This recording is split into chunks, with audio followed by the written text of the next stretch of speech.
It's really great to see that group of kids and those leaders out there doing that work in Cleveland.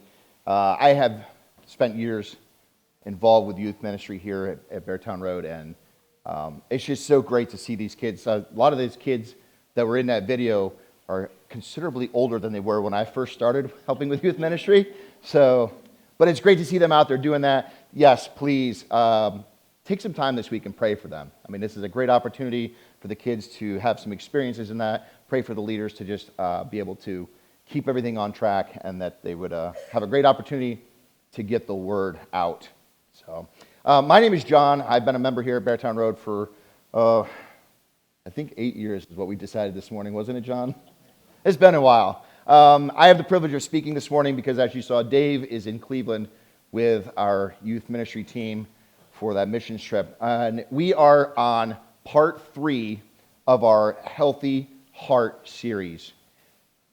Today is a great day, but also it's a little bit of a sad day for me, because 2 things that I absolutely love are both coming to an end today. One of those is the Olympics. The closing ceremonies are today at 1 o'clock. I love the Olympics, summer or winter, it doesn't matter. I love the Olympic Games. I am a competitor myself. I've played sports for many years. I still do. I coach. I just love everything about sports. And what I love about the Olympics is because it's not just sports, it is global. These athletes that are competing in these Olympic Games, they have spent years training for this. Some of them started even as early as when they could first walk. They began training to try and reach this level of competing on a global platform of the Olympics. And it's not an easy road to get there. There's sacrifices that they make of their own personal time. They have parents that I'm sure are making sacrifices in terms of their personal time and helping them to get to some of these different competitions. They put all their efforts in. They work with coaches and trainers around the clock, and they do it all with passion. And it's not like they just wake up one day and be like, yep, I'm going to go be a pole vaulter for the United States. It doesn't work like that. They have to qualify, which means they have to hit all these other competitions and win in order to be the best, to be picked to be on that team and qualify for the Olympics. So once they do that, then they get the honor of representing their country, and they go to the Olympics. And now they have to compete all over again with the best of the best from around the world, and all of them striving to be that one person to stand up there and get the gold medal. That's a lot of work and a lot of efforts that go into that. And yes, there's silver and there's bronze, but everybody wants to be at the top of that podium with that gold medal around their neck and their national anthem playing in the background. That's the dream. That's why they work the way they do. That's why they push themselves the way they do. They want to get to the top. They want to be the best. Now, the other thing that I absolutely love that is coming to an end today is the Tioga County Fair. And I'm talking Tioga County, PA, all right? Listen, I have been to many county fairs. I've been to some state fairs. I grew up in Tioga County. I moved away, I came back. The Tioga County Fair still is just as good as it was when I was a kid. It does not disappoint. And I'm going to tell you why. Yes, it's like every other fair. It's got animals, it's got livestock, it's got tractor pulls and demolition derbies, it's got plants and vegetables and pies and jams and quilts, and it's got all that stuff. It's got the food, it's got the rides, it's got all that great stuff. But Tioga County, PA County Fair has something that no other fair can hold up to. And you know what that is? People watching. If there was an event in the Olympics for people watching, I'd get the gold. All right? And it would happen at the county fair. But the fair, it's similar to the Olympics, not so much that it's an athletic competition, but there's these kids, and I say kids because the Tioga County Fair is one of the largest in terms of number of 4-H kids and FFA kids that enter competitions there. And these kids are working on their projects. They're working with their animals. They're growing their crops from the time the previous year fair ended. So that means tomorrow morning, all these kids are going to wake up and they're going to start working towards next year's fair. For the same reason, they want the blue ribbon. When it comes judging time, they want to be the one that gets the blue ribbon. And they're going to put in work. And they're going to put in their efforts.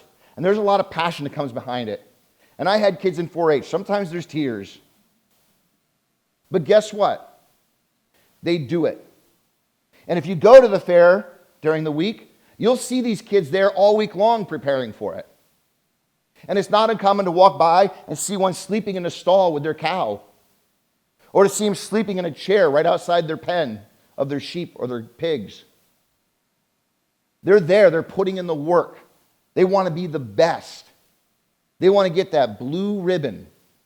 But it's the same thing. Only one person is going to get that blue ribbon. Only one person is going to get that best in show. And yeah, there's second, third, fourth, there's honorable mentions. But what happens when you don't even make the podium? When you don't place at all? And even if you get second or third, there's still some emotions that kind of come into play there. And they start to feel things. What do we do when emotions like that start to well up inside us? See, we've been on this series, this healthy heart, and that's exactly what we're talking about. We're talking about emotions that every single one of us struggle with. Things like anger, guilt, depression, sadness, greed, envy, jealousy. These are all things that we struggle with. These are emotions that want to have a seat in our heart. And we're using the heart based off the Hebrew word labeh, which means the seat of emotions. These emotions want to have a place in our heart. They want to control us. And we have to not let that happen. We have to guard our hearts, as Solomon said in Proverbs. Guard your heart, for it is a wellspring of life. And he says this above all else. Meaning this is one of the most important things you need to do right now. You need to protect yourself from the things that want to drag you down. So today we're going to talk about one of those emotions. We're going to talk about the green monster. And I don't mean the fence in left field at Fenway. I'm talking about the green-eyed monster when we become green with envy, jealousy. Yes, that monster. Because that one is toxic. That one can be very dangerous if we don't understand it and get it under control. See, jealousy really, it's actually like a poison, and it'll consume your mind, it will consume your soul, it will take an effect on you. It will harm you physically. There are people that have struggled with jealousy to the point that they have physical conditions as a result of it. Or it will poison your mind, and you'll struggle with having a good mental mindset.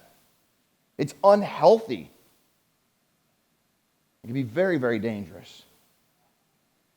There's one instance, there's a lot of scripture that points to jealousy and the dangers of it, or why we should stay away from it. But there's one in particular that I want to share with you today, and I think when we get through this, you'll understand why this is such a great example of jealousy and why we need to be so careful about it and why we need to guard our hearts against it. And it's going to start in the Old Testament, in the book of 1 Samuel. And oddly enough, this whole story starts because of jealousy. See, Israel is God's chosen nation, and they are in the promised land, and they have prophets that have been helping to guide them. But then they start looking around, and they're like, well, that country has a king, and that country has a king. We want to be like everyone else. We want a king. We want what they have. So Samuel, who is the prophet at the time, he goes to God, and he's like, hey, the people are asking for a king. And God says, well, let's give them a king. So they look around, and there's this one guy that he's tall, and he's good looking. And he's got broad shoulders, and he's a man's man. And they're like, yeah, that's the guy that should be our king. He looks like a king. And his name is Saul. And so Samuel anoints Saul as the first king of Israel.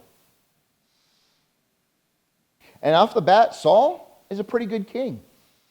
He does what's right by the people. He's listening to what God is telling him to do. He's not having a bad run of it. But unfortunately, as oftentimes happens, when you fall into a position of power and authority, especially when you're at the very top, you develop a little bit of an ego. You start to develop a sense of, man, I can do whatever I want to do. It's good to be king. And this is where Saul starts to spiral. He gets it in his head that he can do whatever he wants to do.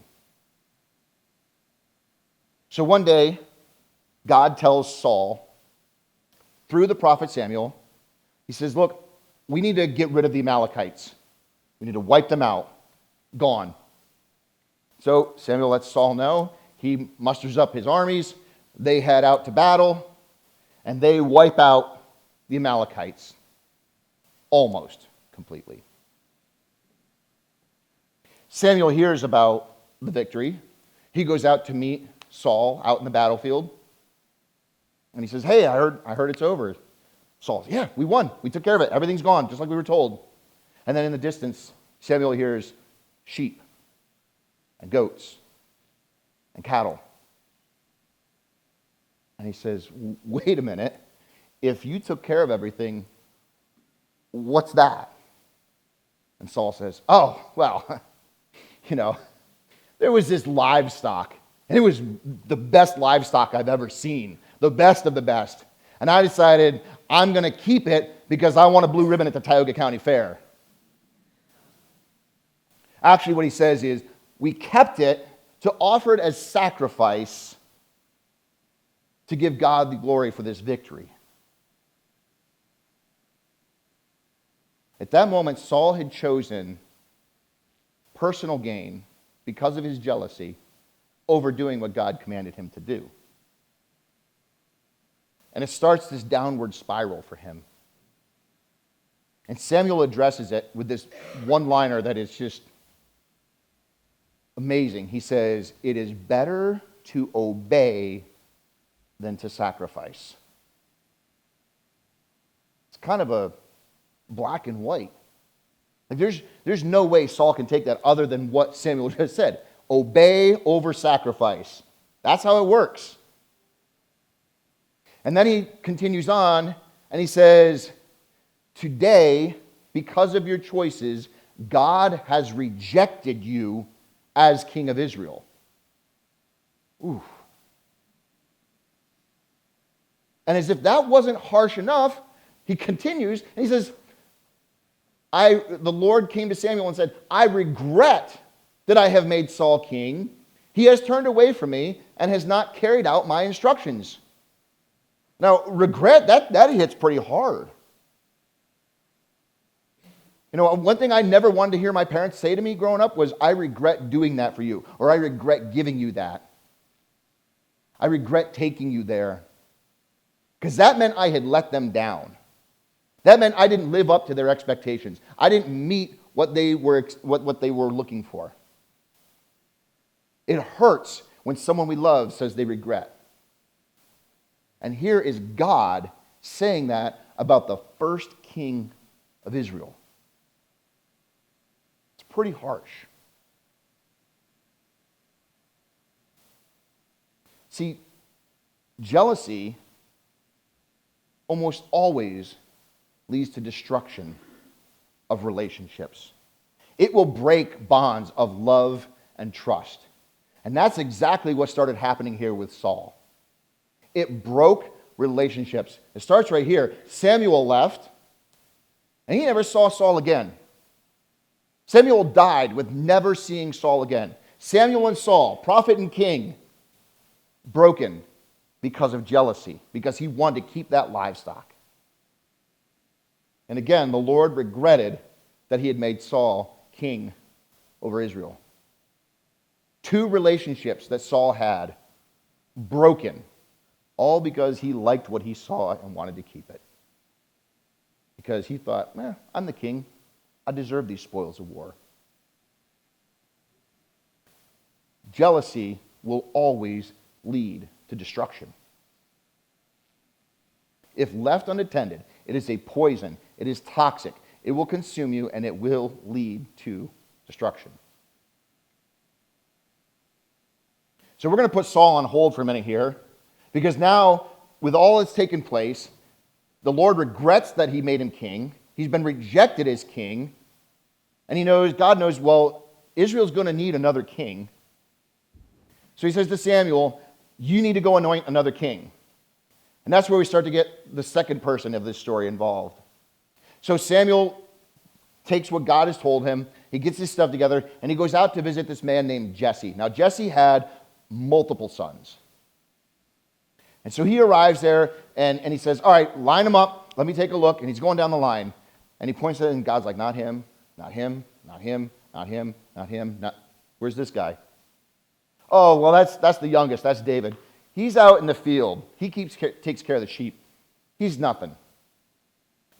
Samuel says, well, bring him here. I need to look at him. I need to meet him.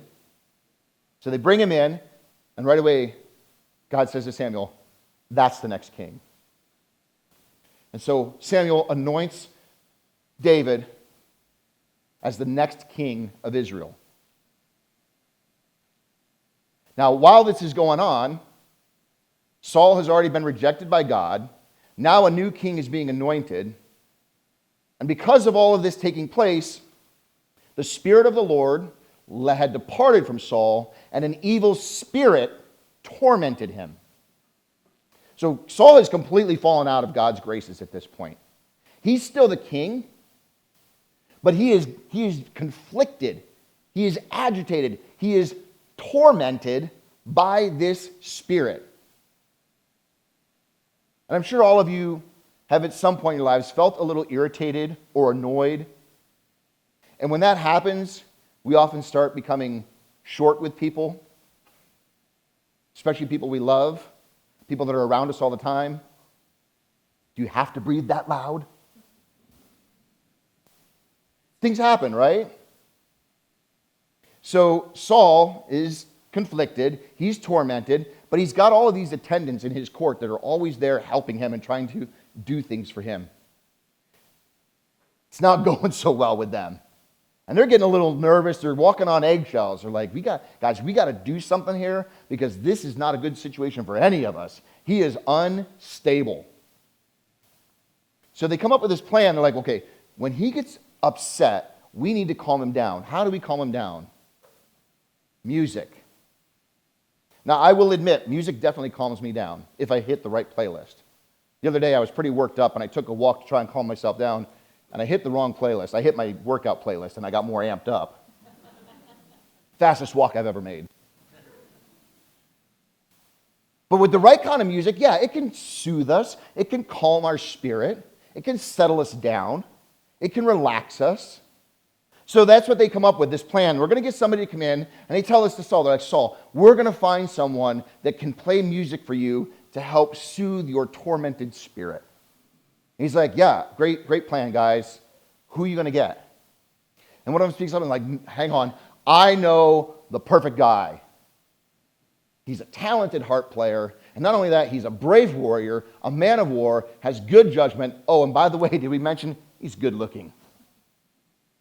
And Saul's kind of like, okay, I like where this is going. He's a guy like me. He's a man's man. He's musically inclined. Yeah, let's do this. So they go and they get David. And they bring him back.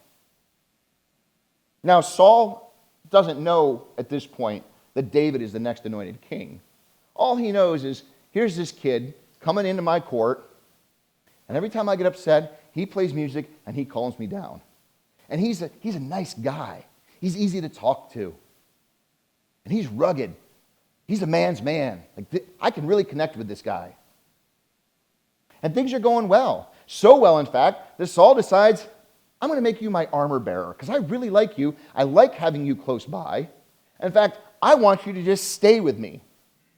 And so he sends his messengers out to Jesse again. He says, allow David to remain in my service. I am pleased with him. I mean, the king is saying, I like this guy so much, I want him to stay here. I've already made him my armor bearer. I just want him here all the time. And so Jesse agrees to it.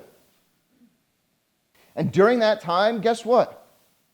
They have some success together. They have a huge victory. Anyone know what that is? Yes, Goliath. David slays the Philistine giant Goliath while Saul is watching, and he's like, that's my guy. That's my David. Thumbs up for you, bud. This is going great. And after that, Saul likes him so much, and because of the victory, he says, you know what? I'm going to make you a commander of my armies, and you're going to go out and fight battles.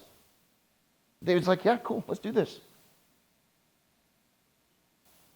And whatever mission Saul sent him on, David was successful. So he's going out. He's winning battles. And all of a sudden, this shepherd boy, who was almost forgotten about by his brothers and father, is now gaining all this notoriety and fame. And he's having these huge successes. And King Saul's still kind of like, okay. I mean, he's still my guy. Things are all right.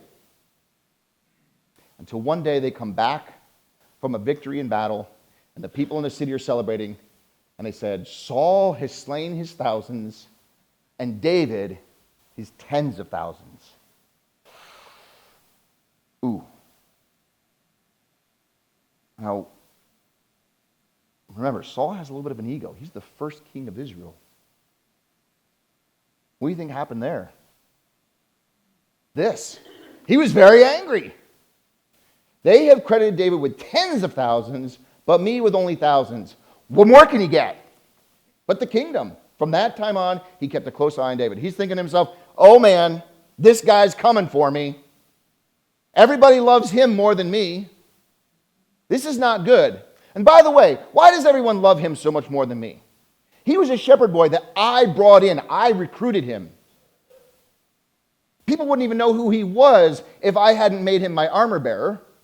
He would have never been out in that valley to kill Goliath if he hadn't been with me already. He wouldn't be winning these victories in battle if I wasn't the one that made him a commander of my armies and sent him out to do them.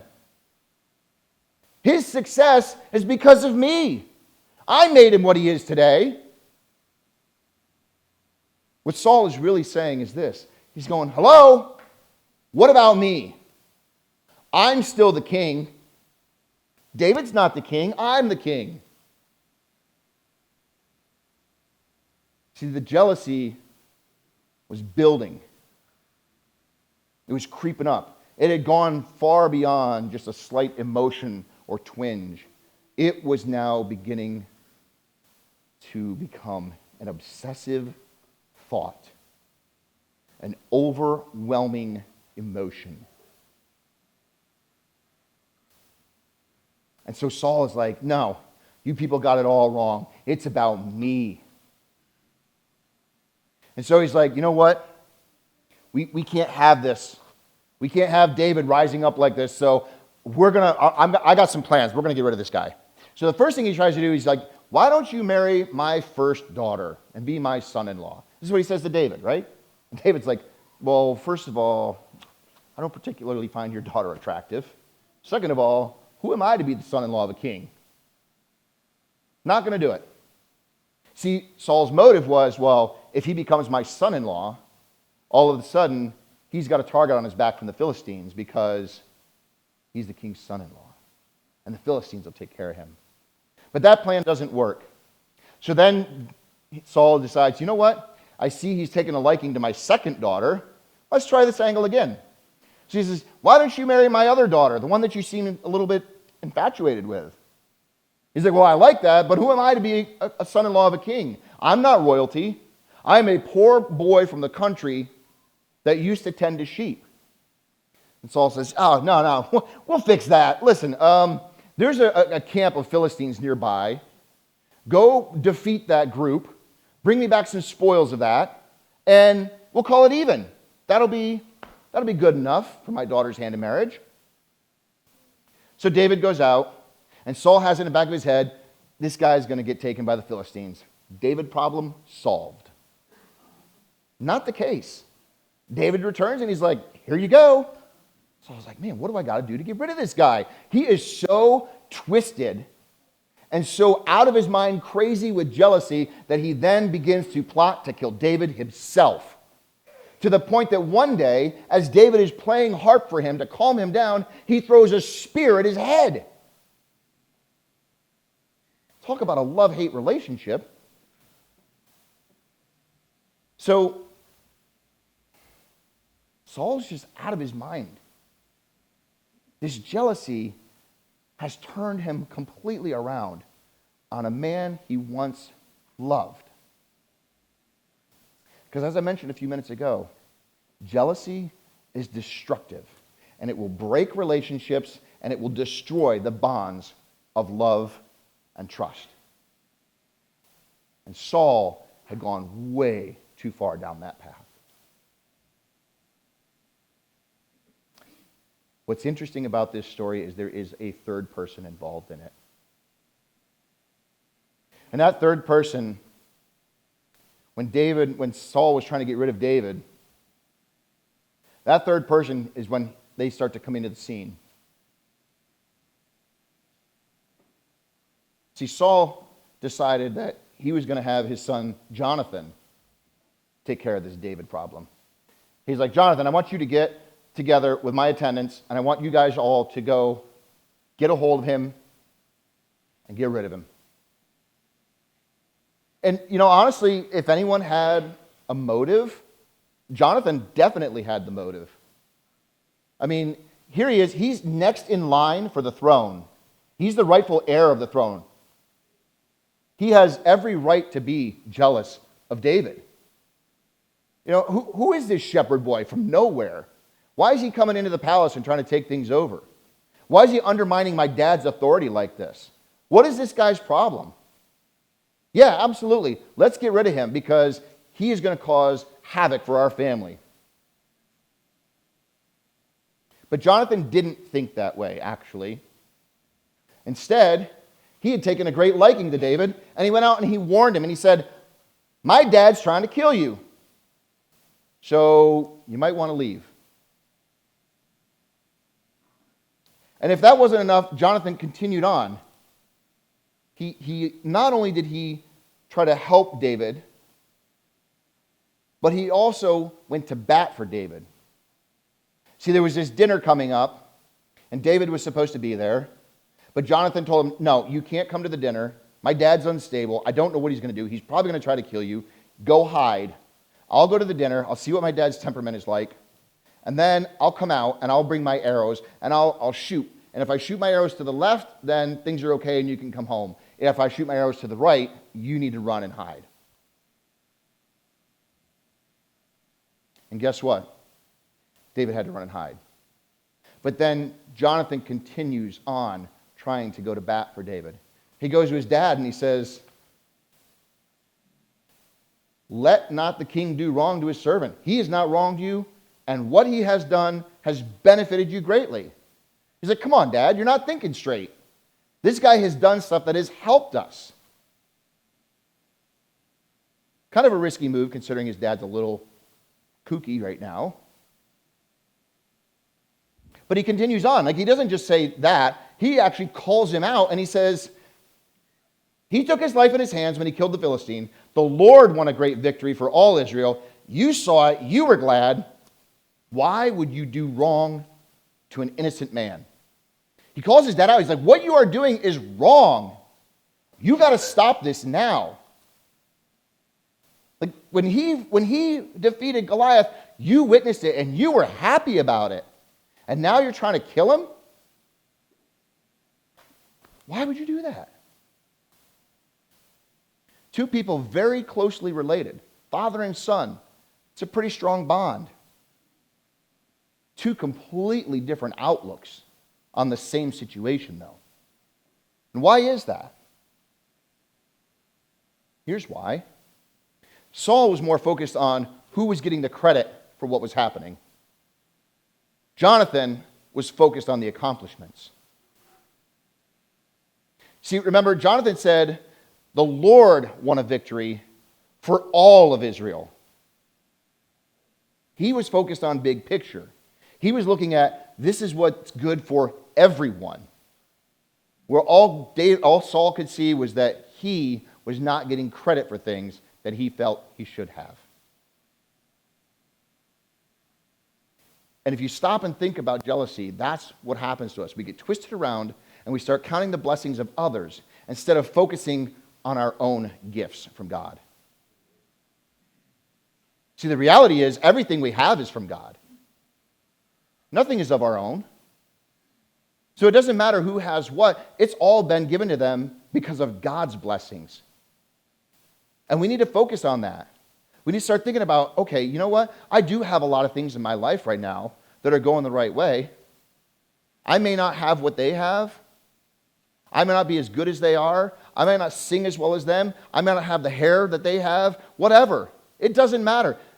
You have been blessed in some way by God. And if you focus on that, instead of focusing on what they have, it's going to create a heart change.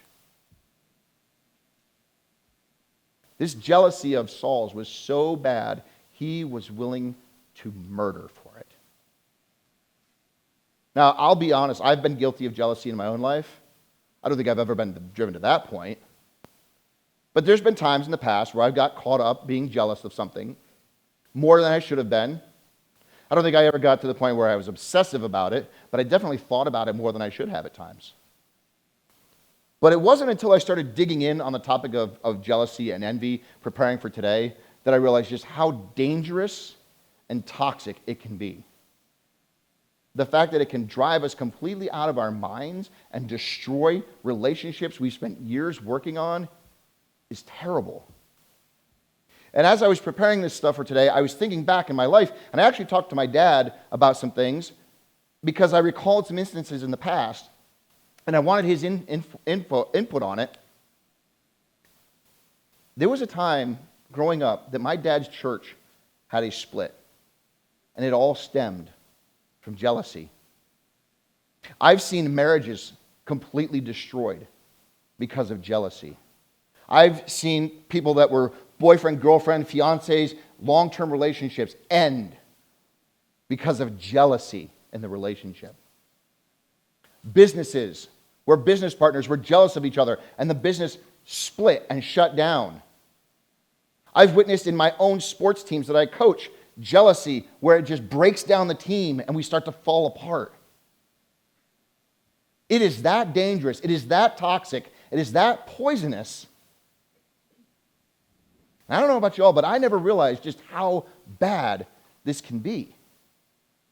Now, had I been an astute student in high school, when we were studying the book of Proverbs, I might have known this, because it does say in Proverbs that anger is cruel, wrath is like a flood, but jealousy is even more dangerous. Wise man wrote that. He said, jealousy is worse than anger and wrath because of the destruction and chaos that comes in its wake. So how do we guard ourselves against that? Because that seems pretty strong. That's a really difficult thing to try to come up against. Now, I don't want to say secret, but the idea behind this is that jealousy is best cut off early on. If you know what to look for and to watch out for, and you can catch it early and cut it off then, before it builds up. See, I don't think Saul quite grasped what was happening in his life until it was too late. So we're going to look at 3 ways to identify if you're having issues with jealousy in your own life. This is the first one. You can't stand it when others are doing better than we are. I can't stand that they're having so much more success than me. Why do they have such nicer cars than I do? I work hard. I should be able to have a nice car too. In high school, especially my senior year, I was pretty popular in high school. It was a small school that we went to. My parents both taught there. I was one of the O'Neil boys that went to school there. I was one of the best players on the soccer team. I was a very popular person my senior year of high school. And my My senior year, this new kid came in. His name was Bill. And Bill was from Pittsburgh. And I was like, well, at least it's not Philadelphia. Pittsburgh. Everybody's like, oh, look at this guy, Bill. He's from Pittsburgh. And look at his clothes. He dresses so nice. He's got all name brand clothing. And he lives in Wellsboro now. Like, ooh, Wellsboro. And then he shows up on the first day of school and he's driving a brand new Eagle Talon. And we're like, now some of you are like, what? For you younger people, in the day, the Eagle Talon was the pinnacle, okay? Especially because this one was the turbo. Like, it was the car to have at that time. Rivaled the newly launched Mitsubishi Eclipse, for some context. But Bill shows up, and everybody's like, ooh, let's get to know Bill. Let's talk to Bill. Let's eat lunch with Bill. And I was kind of like, what's Bill got that I ain't got? Come on. I have a nice car. I worked hard for it. It's not a brand new car, but it's a nice car. And I worked hard for my car. And I play soccer. I'm the captain of the team. And, you know, what's going on here? I definitely had a little bit of jealousy there. I was a little bit bothered by the fact that he was doing better socially in school than I was at that moment. It kind of bothered me. But you know what? I got to know Bill throughout that year. Turns out that Bill moved to Wellsboro from Pittsburgh because his father was killed in a work-related accident. And Bill's designer clothes and brand new car and new house in Wellsboro, it was all because of a lawsuit that had been settled when his dad passed away. Bill was tormented. Bill wasn't happy. Bill was tore up inside over the loss of his father. See, when we get jealous, we don't always know the whole story. We don't know the big picture. And when we start to think, why are they doing so much better than me? That is jealousy starting to take root. And we need to get rid of it. What about this? You ever feel sad, frustrated, or upset when others are happy? That's jealousy creeping up. You ever been hostile towards someone who never even harmed you? And I'm not just talking like physical harm. I'm talking just even in your attitude, your demeanor. If there's somebody that you just all of a sudden you're annoyed with them, or you're frustrated, and you're just like, oh, you know, everything's going great for you, just leave me alone. That's jealousy starting to creep up. That's jealousy starting to take root. You need to get rid of that right away. And how do we do that?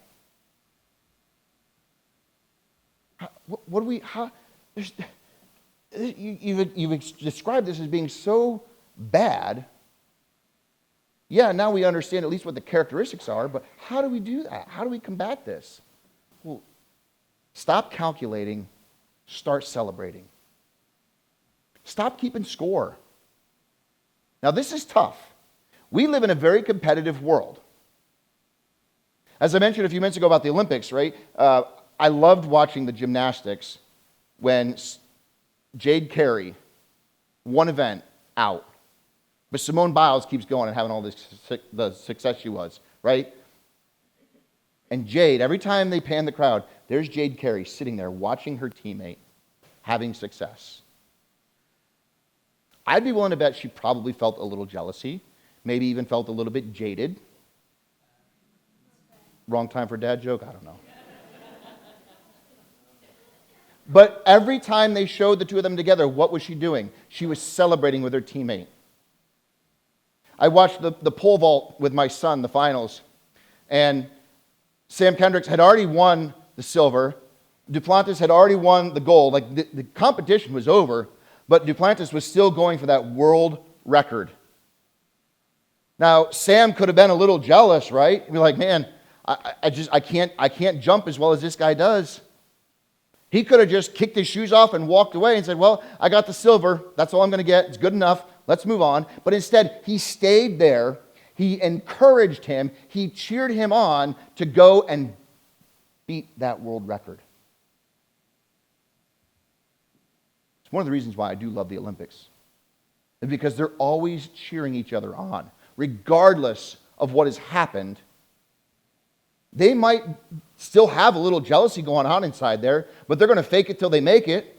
They're going to go out there and they're going to shake hands. They're going to hug each other. They're going to cheer each other on. We got to stop keeping score and start celebrating with them about the success.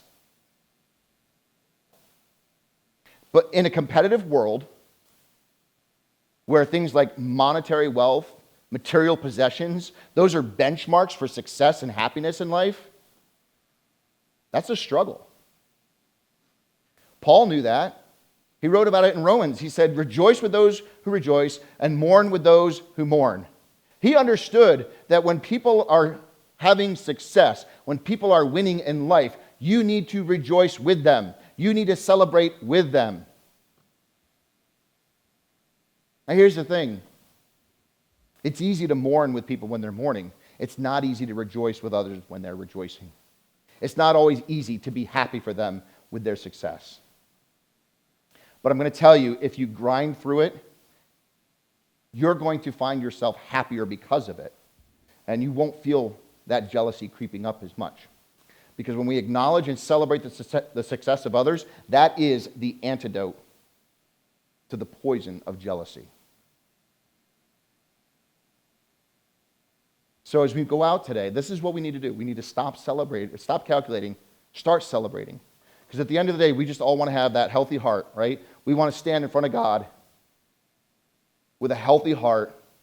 We want to be out in our homes, in our communities, showing the love of God. And if we're struggling with emotions taking that seat in our hearts, we're not going to be able to be that light to the world that we need to be. We might be a light, but it might be dimmed a little bit. We need to shine bright. Healthy hearts. Celebrate with others when they're having their success. I want to give you all just a couple minutes right now to just bow your heads, be silent with God, think about those characteristics we just talked about. If you feel any of those kind of things welling up inside of you, just take a minute now and acknowledge that. Address it with God. Ask Him to help you have that healthy heart.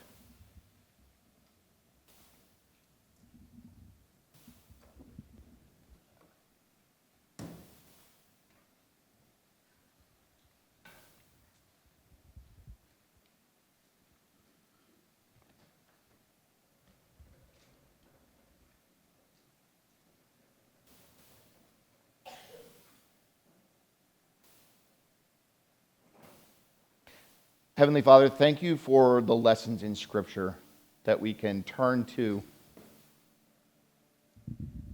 that we can see firsthand just how dangerous some of these things can be, what it can drive us to, how it can break relationships. God, help us to just be open hearts and open minds and open eyes to see what's going on in our lives, to be honest with ourselves and to confess it to you, to seek the power of the Holy Spirit that is within us to overcome these things and not let these emotions take that seat in our heart, so that we can continue to be the best face of Jesus to the world, that we can be out in our communities, we can be out in our schools, in our workplace, and others will see that light of Jesus shining through us so brightly. They'll see such a difference in our lives that they can't help but wonder, what's going on with you? And give us that opportunity to share the gospel of Jesus, to share how much better life is when it's founded in you, that our true happiness doesn't come from having these things or getting the credit, but our happiness is found in you.